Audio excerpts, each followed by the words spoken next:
time for another big question. How do we know what happened long ago? I went on an archaeological dig this morning. It was great. I really enjoy looking for things from history. I like finding old objects and examining them to find out more about the past. Last year, I went to a place called Vindolanda. It was fascinating. Vindolanda was a Roman fort near the border between England and Scotland. There were ruins here for centuries, but it wasn't until 1814 that people started to excavate the site.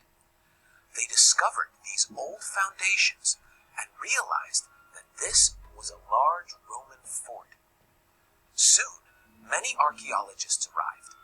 They searched for old objects so they could study them and find out more about the site.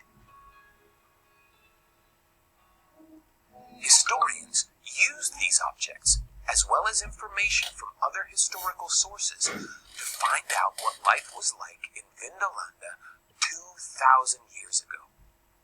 We now know there was an old wooden fort there. There was a little village, too.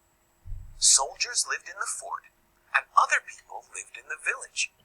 They even had a bathhouse. Today, you can walk around the ruins at Vindolanda.